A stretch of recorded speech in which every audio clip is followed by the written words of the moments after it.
Ada dulu teh yang bicara ini dengan kefakirannya, dengan kebodohannya, berangkat ke Thailand juga sama dengan satu tujuan. Jika nama kalau mun beunghar teh bahagia gitu ya.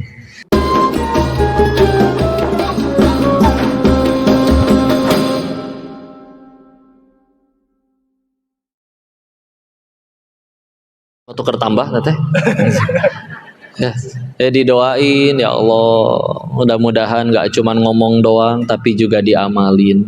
Tapi beneran lah, yuk cari Allah.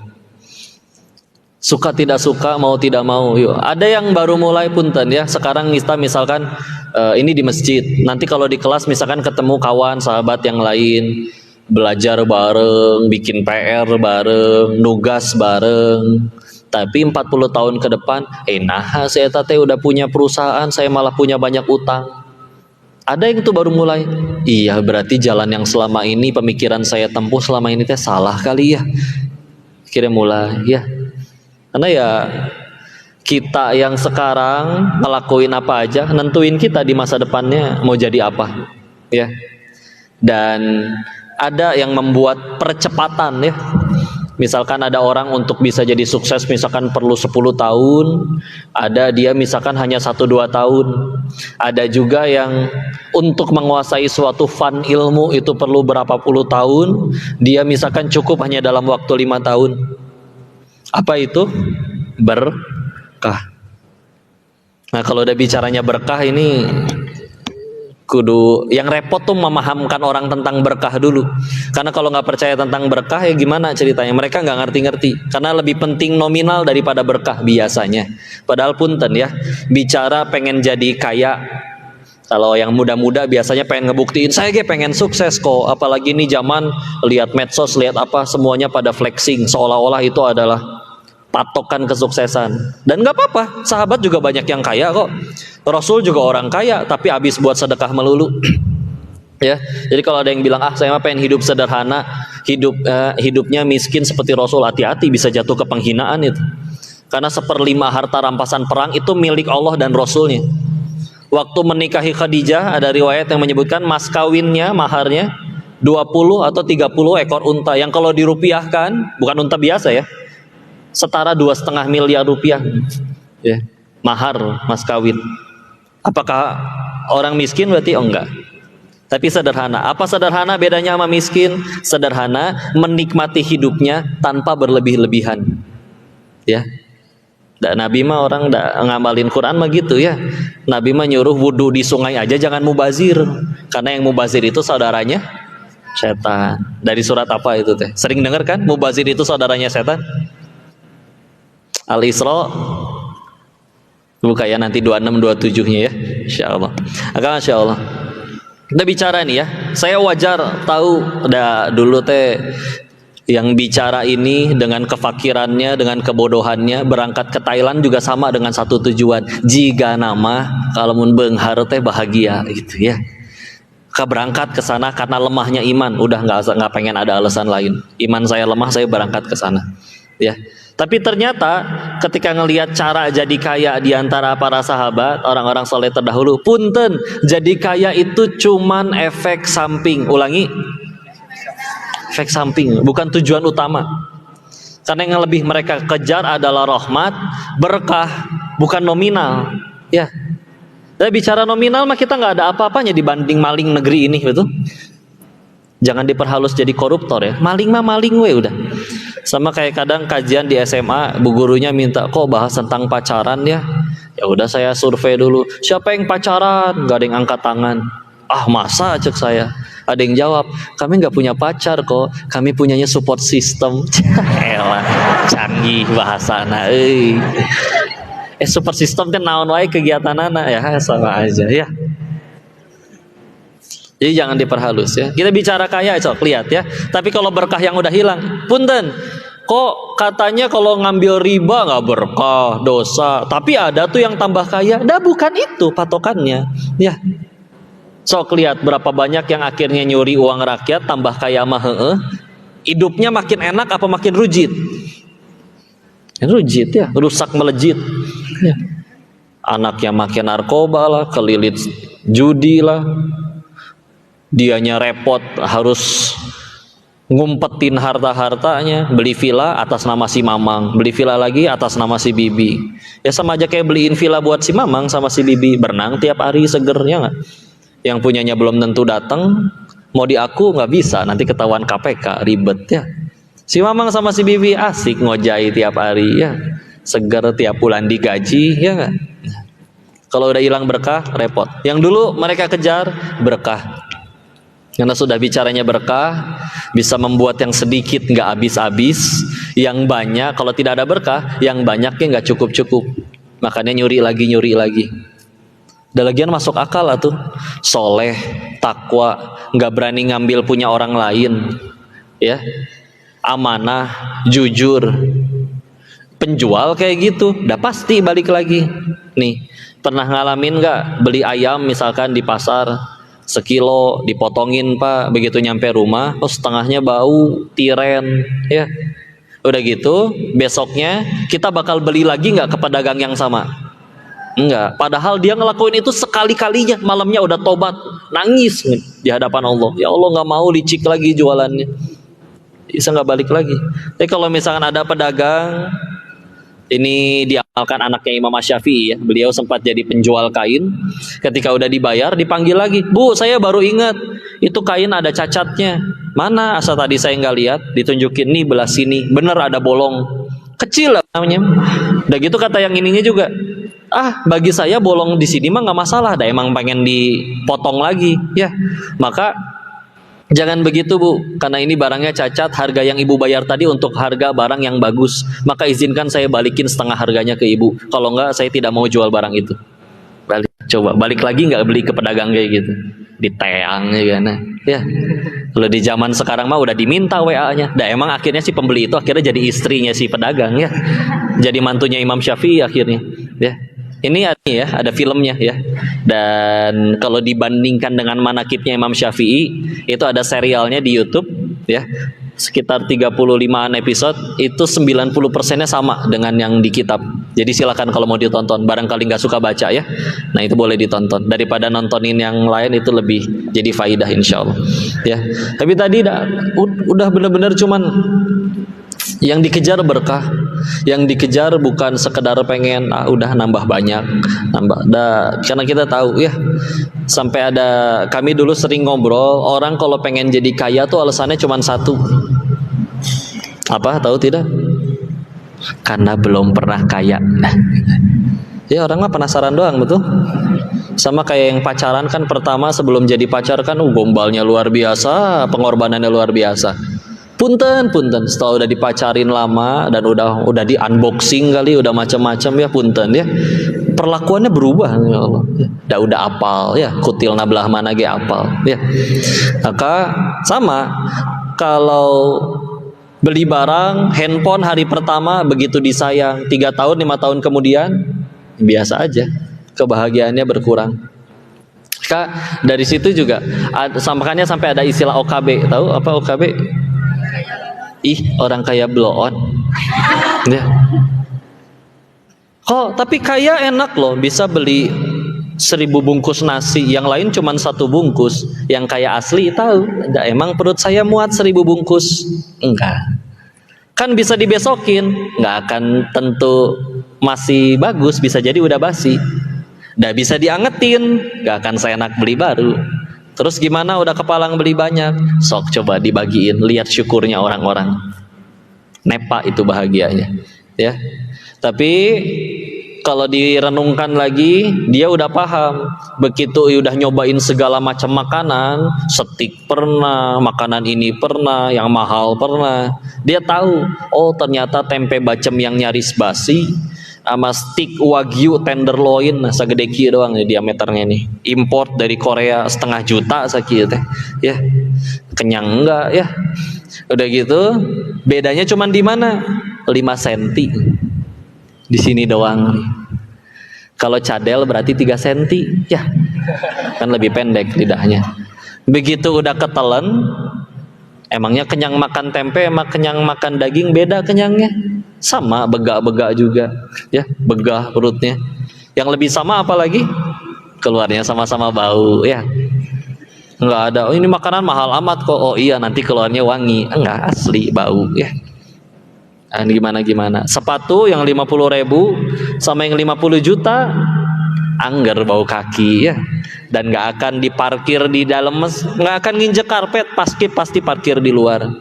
Dan biasanya yang sepatunya 50 juta, sholatnya susah khusyuk dibanding yang pakai sandal butut. Ya, nggak usah menjiwai gitu ya. Diminta silakan saf paling depan, safnya para malaikat. Enggak, saya deket pintu aja, jagain ya. Jadi kalau pas lagi ruku,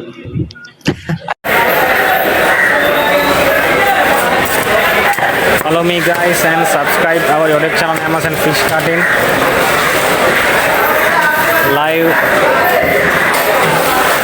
Like me. Putu kabar ya. Putu kabar nih මේක ඇවිල්ලා මේකට කියන්නේ මොහොත කුකුලා කියනවා. තව කියනවා පුතු බොරා කියලා කියනවා. teman-temannya. Maka untuk menetralisir hal tersebut, itu bon setruk pembelian jam tangannya dikantongan kemana-mana. Tapi netizen teh masih aja diomong, itu bonnya siapa kamu bawa? Jangan gitu ya, dak julid juga ya. Lagian kalau emang orangnya pengen juga sok minta ke Allah. Tetangga pakai tas baru, KW, paling dia punya mertua ya. Kenapa suka? Minta, ya Allah hayang tas, ya Allah sah. Boleh kan doa kayak gitu? Walaupun banyak doa yang lebih baik, doa husnul khotimah, doa pengen minta hidayah. Tapi dak pengen tas, ya sok mah nggak, asal jangan julid dah tuh. Kalau mau julitin we pasukan Israel ya. Jangan sesama saudara muslim dijulitin. Ngaji lah gaya biasa ge joget TikTok aya nama di masjid. Make tiung lagi gitu keneh misal ya. Jawab, ngaji teh bukan tanda orang alim, tapi tanda pengen jadi alim. Baru ge pengen.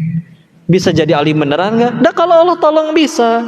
Nggak Allah tolong, ya kumaha Allah we, dah saya mah hamba ya. Cuman disuruh ikhtiar. Lagian kalau emang Allah udah geuleuh sama saya, udah benci sama kita, mudah nggak Allah matiin kita kapanpun? Kenapa masih pada hidup? Ini ge ngomong banyak maksiatnya, masih hidup juga. Sederhana, ada Allah nungguin. Ya, alhamdulillah surga kita bukan di mulut orang, betul. Satu dunia ngatain Allah, entar ge maksiat lagi, munafik lah, gaya lah. Ya sudah.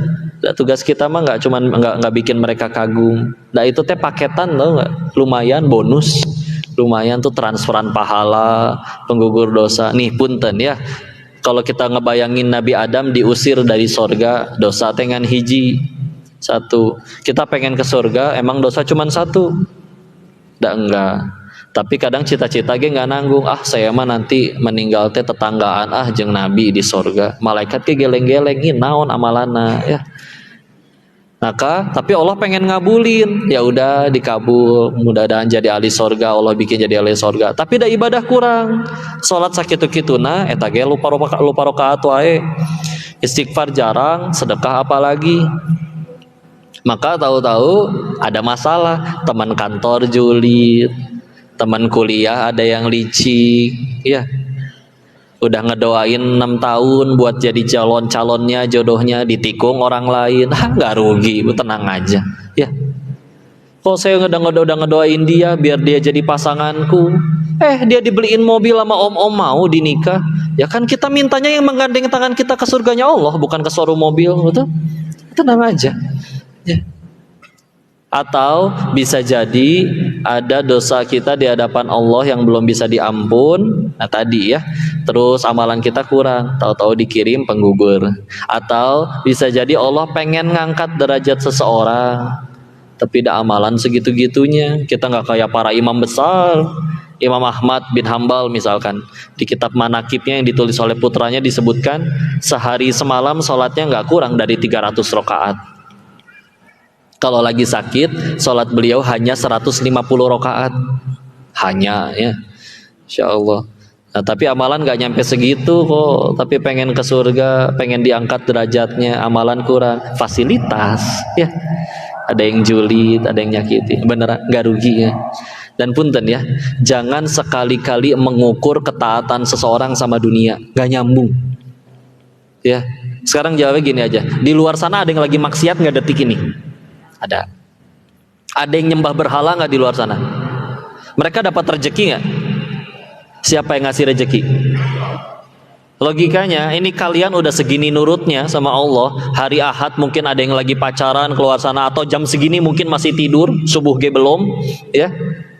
Terus kalian memilih datang ke sini, bela-belain keluar ongkos sendiri, nyetir sendiri, ya, naik motor sendiri. Udah segitu nurutnya sama Allah, Allah malah jadi pelit gitu ke kalian? Aneh, nggak mungkin, ya. Terus kenapa aku belum sekaya dia yang nggak sholat? Karena bukan itu. Bukan itu soalnya balasannya. Ibarat nih, kita pengen ngukur suhu air di gelas ini. Ngukur suhu harusnya pakai apa? Termometer. Tapi kita ngukurnya pakai penggaris. Kok nggak ketahuan ya suhunya? Dah emang bukan itu alatnya. Mau ngukur suhu ya pakai termometer, jangan pakai penggaris. Sekarang bagaimana orang-orang solih Nabi mengibaratkan dunia itu bagi umatnya di hadapan Allah. Contoh, ada riwayat menyebutkan begini. Waktu Nabi sahabat dengan para sahabat jalan, nemu bangke anak kambing cacat. Udah mah anak kambing eueuh dagingan, cacat deh. Udah jadi bangke. Diangkat sama Nabi. Saha nu hoyong ya. Ini mah beliau nggak bisa bahasa Sunda ya. Ini kita lagi misal aja gitu biar lebih mudah dipahami ya. Dia pakai bahasa Arab, tapi kalau siapa yang mau ini ya. Terus kan para sahabat dia jawab, itu hidupnya kami nggak mau wahai Rasul. Apa kata Nabi waktu itu? Ketahuilah di hadapan Rob kalian, dunia dan seluruh isinya tidak lebih berharga daripada bangkai anak kambing cacat ini. Satu. Di riwayat yang lain disebutkan, kalau dunia dan seluruh isinya setara dengan sebelah sayap nyamuk, ya. Ada yang nyebut juga sayap lalat ya, maka Allah tidak akan sudi memberikan minum kepada seorang kafir sekalipun. Kok perjelas maksudnya? Maksudnya saking dunia di hadapan Allah tenating artinya sama sekali. Jadi saking artinya ya, itu orang mau kafir maksiatnya kayak gimana, nggak cuman dikasih minum, harta ge dibere. Saking dunia tuh artian bagi Allah. Kalau ada artinya aja bagi Allah, setara dengan sebelah sayap nyamuk, air putih satu gelas ge moal dibere ke Allah. Tapi tadi ya, saking ku artina ini dunia dan seluruh isinya, kamu mau maksiat kayak gimana, dunia mah masa bisa kamu dapat, silakan. Terus kita ngukur-ngukur ketaatan kita pakai dunia. Nah, saya udah sholat duha nggak kaya-kaya ya Allah. Karena yang akan kamu terima bukan itu. Ibarat gini, kalian nyapu rumah, ada debunya kan? Dibuang ke depan rumah. Tiba-tiba tetangga datang. Kok ini debu bekas sampah kok di dalam? Boleh saya minta nggak? Boleh nggak? Nah enggak, udah debu, udah bagi saya nggak ada artinya. Ya. Nah ibarat kita, ya Allah saya teh udah puasa, udah sholat, udah zakat, udah nurut, udah ngaji, udah baca Quran, udah nggak berzina, udah taat segala-galanya. Terus yang kita minta itu ada debu, boleh saya minta nggak? Segitu Allah nggak pakai kata debu loh. Guru saya nyebutin, kenapa Allah nggak pakai kata debu seluruh dunia dan seisinya? Karena debu dikumpulin sama tukang pasir masih bisa dijual di toko bangunan, masih ada harganya. Meskipun kudu berapa kintal, berapa ton dulu, ya. Ini mah sayap nyamuk, coba dikumpulin satu planet bumi sayap nyamuk. Jadi naon? Saking ku hartina tuh dibuang makannya juga. Sama kayak kita nyapu, nih sampah dibuang. Boleh nggak saya minta sampah kamu? Atau mah nggak? Udah sampah, udah bagi kita nggak penting. Terus kalau kita udah ibadah mintanya masih dunia kene, walaupun boleh ya, bukan berarti nggak boleh minta dunia. Tapi ganjaran yang Allah siapkan kan lebih baik. Seolah-olah kayak kita udah ikut lomba, pilihannya dua. Yang satu dapat rumah mewah, yang satu dapat pensil pateh. Kita udah juara, selamat buat juaranya dapat rumah mewah. Embung, saya mau pensil ini, boleh nggak? Bagusan itu hadiahnya. Kenapa pengen pensil patah? Embung, saya pengennya ini. Cuman karena kita belum kebayang surga senikmat apa, terus kita segitu cintanya sama dunianya segitunya, terus kita lebih pilih hadiah yang sereceh itu. Kok kalau gitu jelasin ke kami, surga tuh senikmat apa? Apapun yang kalian bayangkan tentang surga, kata Allahnya, belum pernah dilihat mata, belum pernah didengar telinga, belum sanggup terbayangkan oleh akal. Jadi kalau kayak kalian bayangin, saya kalau masuk surga, istana saya segede gini, ada bidadarinya segini, ada harta segini, pengen apa serba datang. Apapun yang kalian bayangkan tentang surga masih salah, karena nggak mungkin diukur pakai akal. Lebih tepatnya bukan masih salah, yang kalian bayangin tentang surga, surga pasti lebih nikmat dari yang kamu bayangin. Ya, pasti lebih nikmat dari yang kamu bayangin. Ada yang balapan lain ya tak?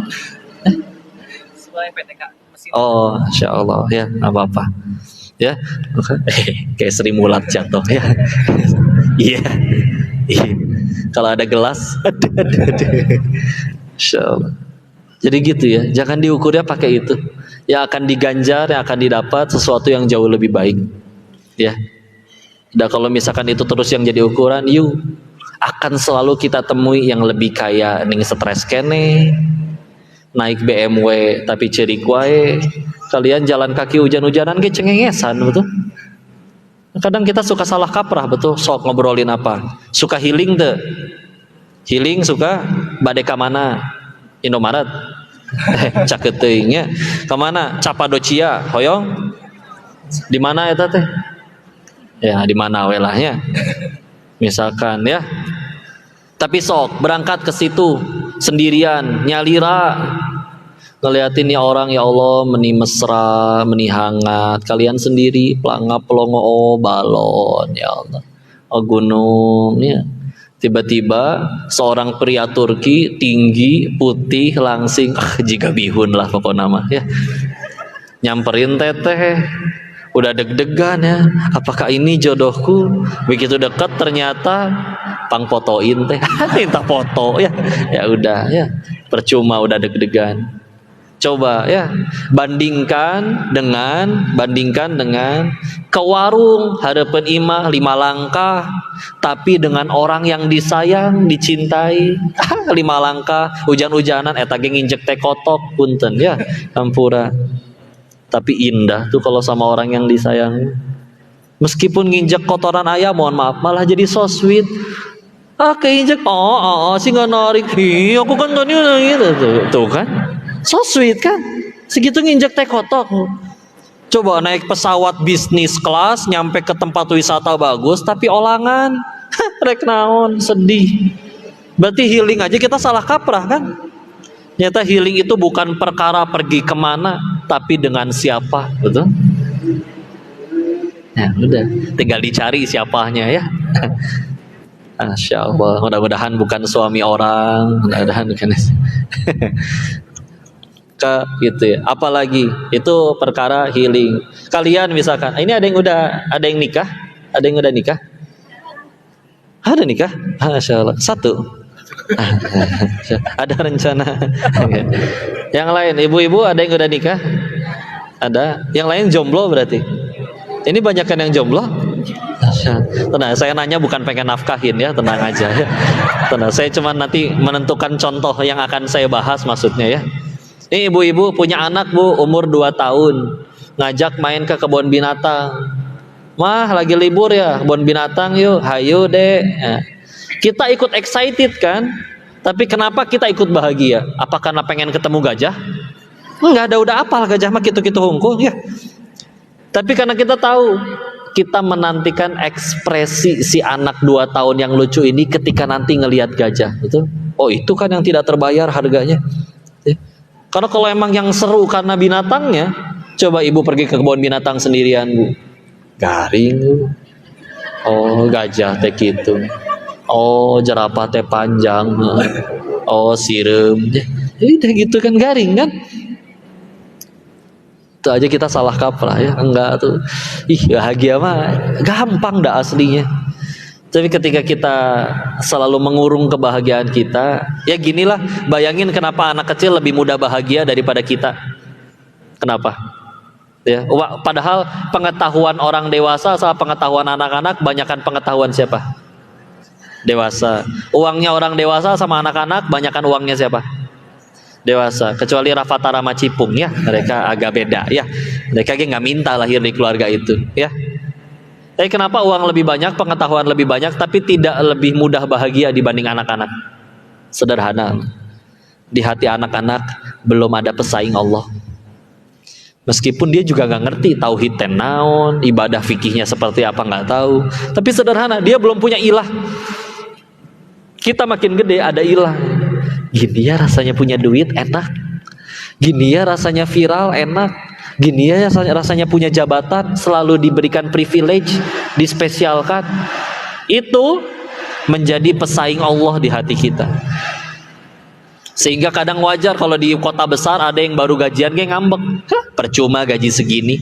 Saya mah baru bahagianya nanti kalau rumahnya segede dia, kalau mobilnya sebanyak dia. Kenapa kudu gitu? Ibu lahir nggak langsung segede gini, betul? Teteh langsung segede gini teh? Pernah orok teteh? Berarti pernah jadi manusia yang bahagia tanpa alasan kan? Pernah jadi anak-anak. Kenapa makin gede, makin banyak pengetahuan, makin banyak uangnya, makin sulit bahagia? Ya kita sih meletakkan pesaing Allah di hatinya ya. Ya udah, Allah aja. Karena kalau semakin kita dikurung dengan itu semua, ya pantesan sok gerak punya apa aja nggak bahagia. Hayong deui, nambah lagi, ya. Apalagi kita sering diingatkan, tolong persering mengucapkan ayat ini ya, Al-Baqarah 156. Alladzina idza asabathum musibah qalu inna lillahi wa inna ilaihi rajiun. Sesungguhnya kami ini hanya milik Allah dan akan kembali kepadanya. Kan kadang ini lebih sering disebutnya kalau ada yang meninggal ya. Padahal dulu Nabi nyontohinnya ketika lampu cahaya lilin di rumahnya mati, beliau pun ngucap ini. Lalu Ibunda Aisyah bertanya, kenapa ngucap inna lillahi wa inna ilaihi rajiun? Karena apapun yang membuat hati kamu merasa tidak enak, ucapkan ini ya, inna lillahi wa inna ilaihi rajiun ya. Sesungguhnya kami ini hanya milik Allah dan akan kembali kepadanya. Jadi ini menegaskan bahwa yang kita punya bukan yang kita punya aja, handphone, mobil, rekening itu saldo di dalam rekening kalian, nggak usah itu. Yang nempel di badan bukan punya kita. Kata Allah ini ginjal mesti lepas duluan, satu pulang. Ini tangan mesti pulang duluan, lepas entah gimana ceritanya. Ya. Nah, tapi kapan kita menderita? Ini dia. Bayangin, siapa yang kesini naik motor? Punten, misal bukan doa ya. Nyampe parkiran motornya hilang. Sedih tidak? Sedih. Hilangnya teh masih nyicil. Udah gitu hilangnya sekalian, ternyata di dalam jok bagasi teh ada BPKB-nya, ada jumlah cicilan sampai nanti lunas. Semua ditaruh di situ. Misalkan ya. Sedih? Ya. Tapi bayangin, yang ada orang lain ternyata yang hilang motor, namanya Pak Burhan, tinggalnya di Desa Seragen, RT 3, RW 5. Pokoknya kalian nggak kenal lah dia siapa, ya. Nah, orang tidak dikenal ini motornya hilang. Motor orang tidak dikenal itu hilang, kalian sedih nggak? Jujur? Enggak. Kenapa tidak sedih? Karena bukan punya saya. Ya kan? Kalau misalkan manusia kan sedih karena kehilangan. Oh, berarti satu dunia, satu orang hilang motor, satu planet bumi harusnya sedih. Tapi sok jujur, kapan kita baru sedih? Ketika kehilangan sesuatu yang kita akui sebagai milik kita. Buktinya gitu kan? Motor orang lain hilang, ya paling cuman ya turut berduka ya. Tapi beda nggak rasanya kalau yang hilang motor sendiri? Beda kan? Lebih sedih kan? Karena ada rasa kepemilikan. Sedangkan ayat tadi yang juga sering diucapkan Nabi mengikrarkan bahwa semua yang ada tuh emang bukan punya kita, punya Allah. Terus diakui, pantesan sedih. Ibarat gini deh, saya mau nitip handphone, mau ke toilet, boleh? Boleh. Saya keluar dari toilet, boleh nggak saya ambil handphone saya tadi? Ambek nggak? Enggak, karena emang bukan punya kan? Iya, gitu kan. Nah, bedanya kita setelah dititipin sama Allah, hamba, nih ya, nih harta, nih jabatan, nih kekuasaan, titipan nih, bukan buat kamu, udah nggak mungkin selamanya, betul? Terus dikasih ini buat apa ya Allah? Buat ngecek, kamu teh tambah baik atau tambah enggak? Ternyata tambah zolim, tambah jauh dari Allah, tambah malas ibadah, diambil. Bukan Allah benci, bukan. Tapi buat nyelamatin kita, sebagaimana anak kecil doyan permen sampai sakit gigi, udah sakit gigi masih minta permen ke si mama, dikasih nggak ke si mama? Enggak. Apakah karena benci atau karena sayang nggak dikasihnya? Saya, karena ini merusak kamu wahai hamba, saya ambil ya. Kenapa kita sedih? Udah di aku, ya Allah, itu kan punya saya. Nah di aku. Ibarat kayak tadi, nitip handphone, pas saya keluar dari toilet, boleh saya ambil handphone saya nggak? Nggak boleh. Sedih atuh aku. Itu bukan punya kamu di aku. Itu bayangin yang markirin di depan. Begitu kita ngambil mobil kita, dia nangis guling-guling.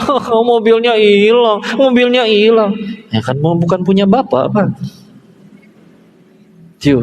Jangan di aku ya, punten lah mau di aku ingat tidak, rezeki manusia teh cuma 3, udah kudu apal ini mah.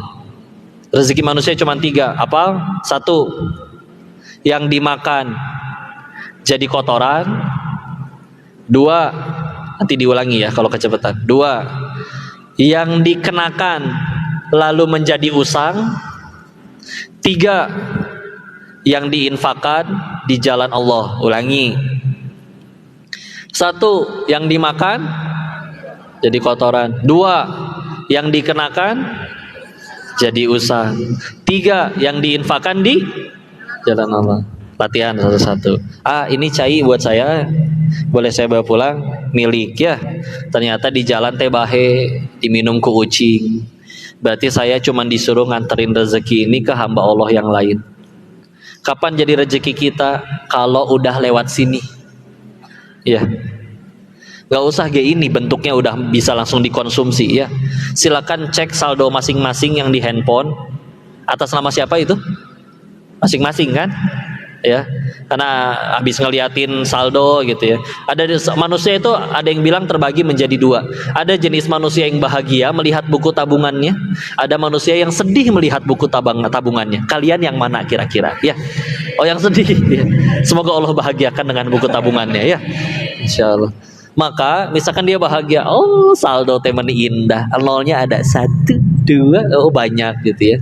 Tiba-tiba anaknya nelpon, mah belajar nyetir nabrak. Adek nggak apa-apa mah. Tapi kudu ngegantiin. Berapa deh? 4 miliar mah. Gantiin naon deh, kamu nabrak apa? BMW 7 mah. Itu milih-milih atau nabrak teh deh.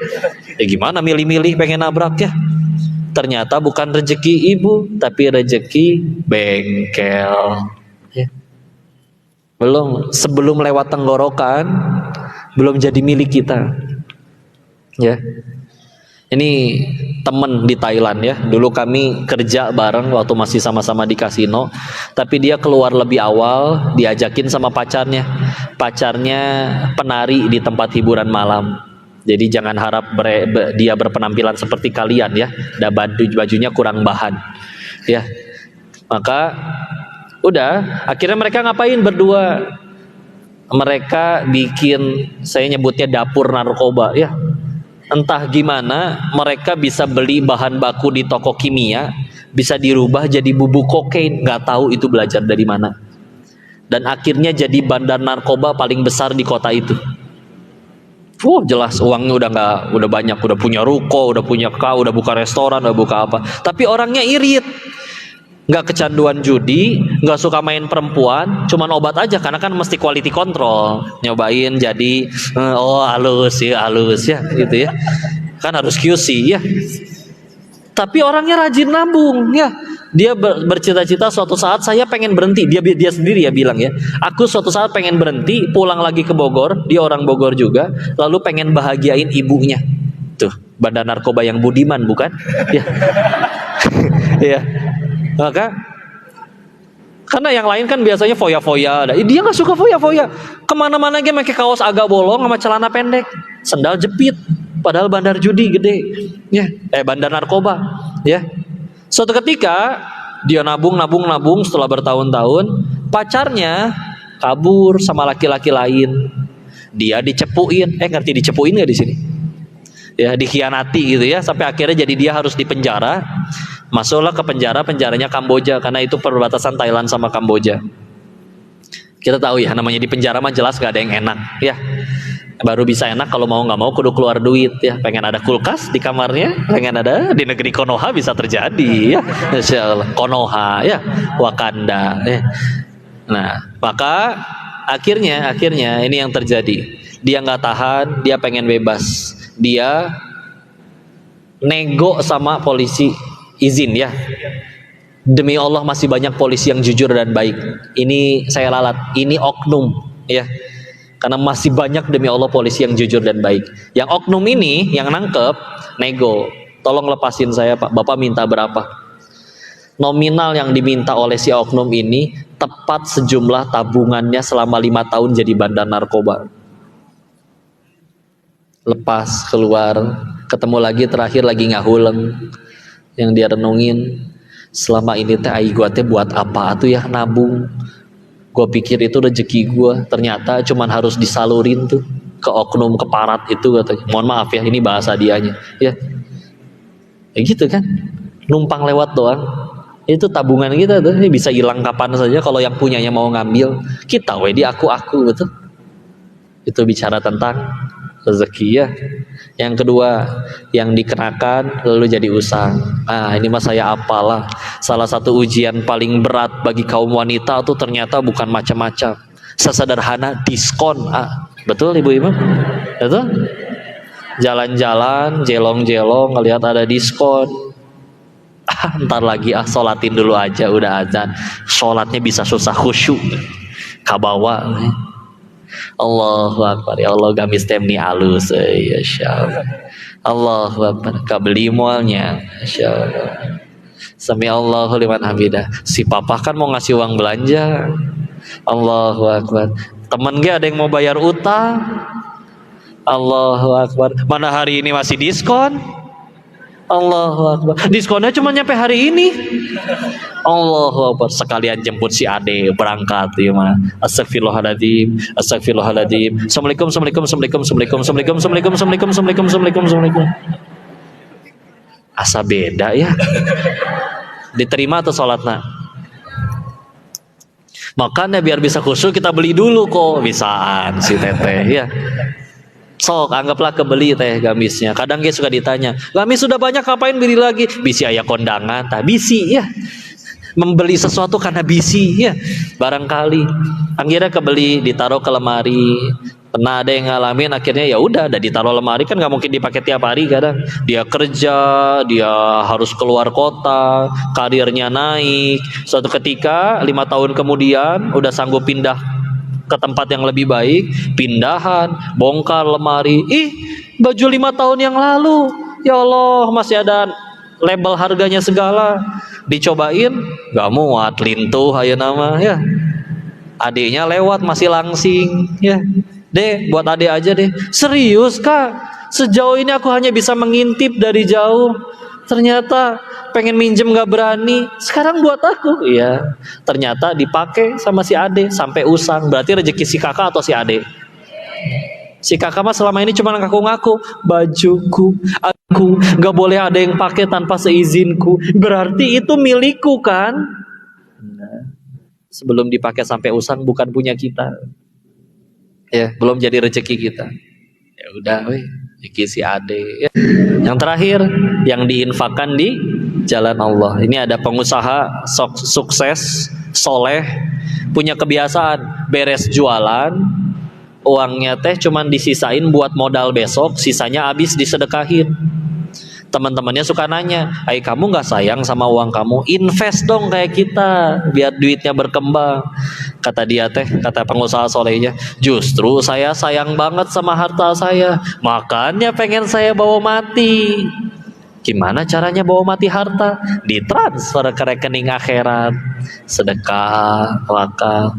Punten ya, yang pada rajin sedekah atau mungkin tadi ada kegiatan sedekah, udah masuk hartanya, selamat. Anda baru saja mentransfer uang Anda ke rekening akhirat Anda. Ya. Jadi aslinya tetap milik kalian, dah nggak berubah.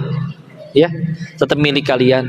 Dan ya memang itu aslinya kan. Kita kumpulin saldo banyak, meninggal dibawa nggak? Enggak, dibawa enggak, dihisap iya kan repot. Tapi kalau misalkan yang udah kepalang kita sedekahin, meninggal, nyari kita tuh ada lagi jadi saldo kita setelah meninggal. Lagian enaknya urusan sama Allah ya. Misalkan ada yang ngajakin, kok sedekah yuk, hayo, buat apa? Bangun masjid, sok mangga, plung keluar. Misal umurnya nggak nyampe, meninggal duluan, tapi masjidnya belum jadi. Dan kita tahu nanti di hari akhir akan diserahkan buku catatan amal. Kita ngecek kan, tanggal segini, ah iya benar waktu itu sedekah, ah iya benar hati itu sholat. Nah begitu, begitu dicek lagi, dia ingat, nah tuh ayah perasaan di hari itu tanggal segitu saya sedekah buat bangun masjid. Nanya dong ke Allah, ya Allah punten, tenang, Allah ngerti segala bahasa ya. Ya Allah punten, engkau pasti apal di tanggal segitu jam segitu aku teh sedekah. Kenapa nggak ada di sini wahai Allah? Nggak mungkin Allahnya ngejawab, ya kan masjidnya can jadi pahalanya ge can cair. Enggak gitu konsepnya bos. Ya. Jangankan duitnya udah keluar, itu duit masih di kantong, kita baru ge niat, hoyong sedekah, udah jadi pahala ya. Demi Allah. Enak kan urusan sama Allah? Ya, kita berjuang tidak harus melihat hasil perjuangan kita. Sama ya, meskipun ya Allah udah ikut bantu ke Palestina tidak bisa, ikut ke sana ge dikasih senjata nggak tahu cara makainya. Ya. Terus sekarang yang bisa dibantuin misalkan apa? Ya cuman boykot. Ya, merelakan ya Allah skincareku diboykot ya Allah, harus ganti, yang lain belum tentu cocok, udah gitu ternyata ada yang breakout dulu ya, jerawatan ya, skin barriernya istilah-istilah nah ya. Masya Allah ya. Memang skincare itu bisa jadi ujian, terutama dalam yang mengamalkan menjaga wudhu ya. Saya hafal lah itu mah ya. So pengen tidur, ngamalin tidur dalam keadaan berwudhu. Kalau habis mandi malam menjelang tidur ada ritual kan yang kalian lakukan. Pertama toner dulu, lalu serum, setelah serum krim malam, setelah krim malam punten hitut ya. So Allah lagi ngetes itu, kamu pilih skincare atau wudhu ya. Makanya wudhu deh ngulang lagi atau udah mana satu paketnya mahal misalkan ya, dompet mahasiswa ya, menjiwai ya, Masya Allah ya.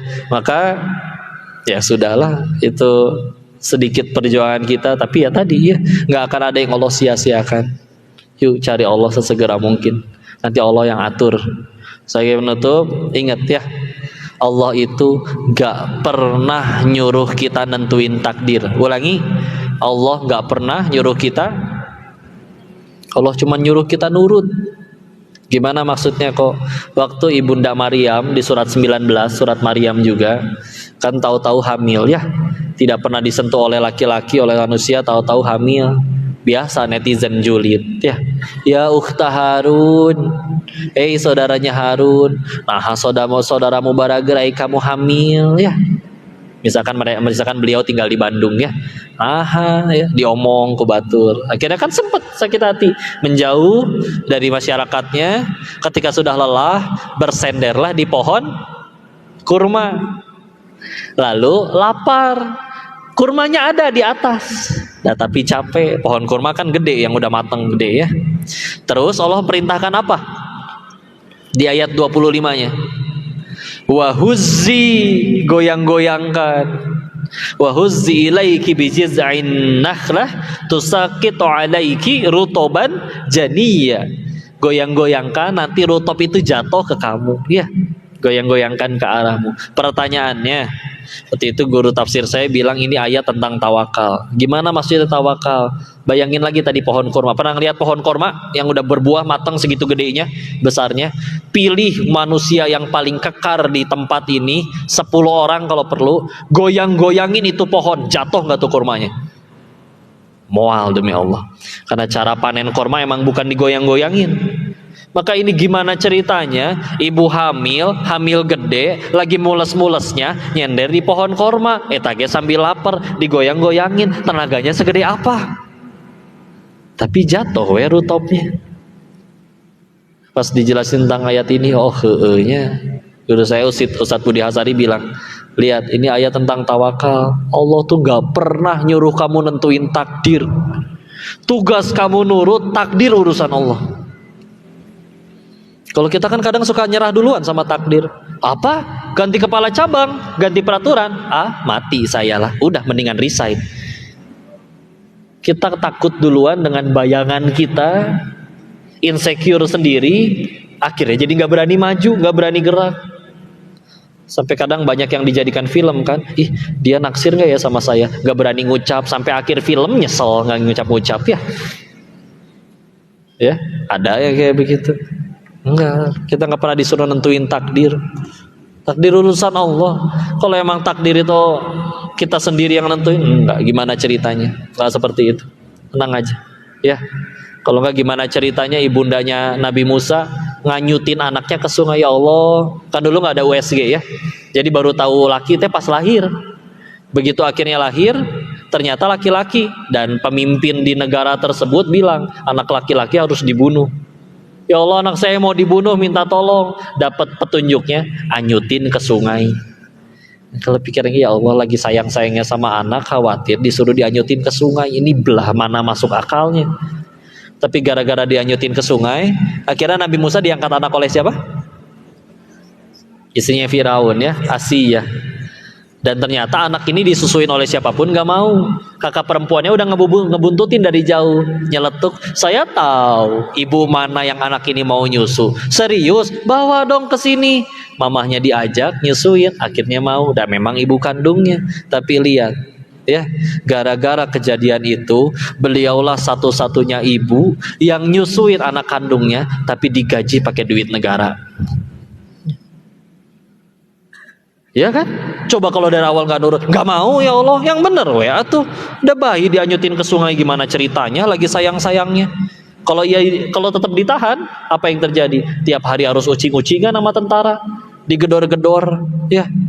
Kayak film apa tuh yang nggak boleh suara sambil bawa bayi? Apa teh? A Quiet Place ya, itu kan?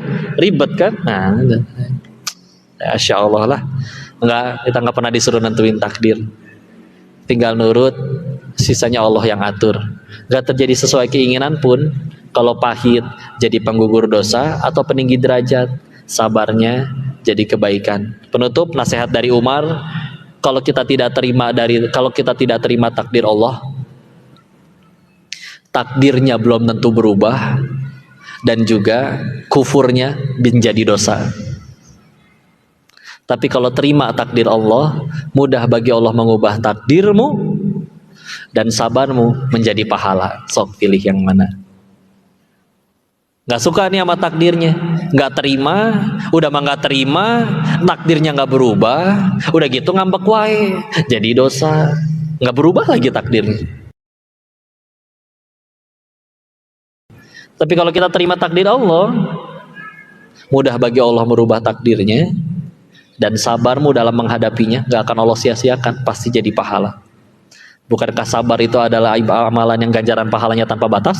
Az-Zumar ayat 10, innama yuwaffas sabiruna ajruhum bighairi hisab. Sesungguhnya hanya orang bersabar yang ganjaran pahalanya tanpa batas. Selamat menempuh hijrah kalian, semoga Allah muliakan kalian dengan diangkat derajatnya, dijadikan hamba-hamba yang terpilih. Nikmati semua ujiannya, karena itu semua cuman menggugurkan dosa dan mendekatkan kalian ke surganya Allah. Bisa jadi kepahitan yang kalian alami membuat kalian lebih terjamin surganya daripada yang hidupnya gak ada masalah. Wallahu a'lam bishawab. Mudah-mudahan bisa jadi manfaat.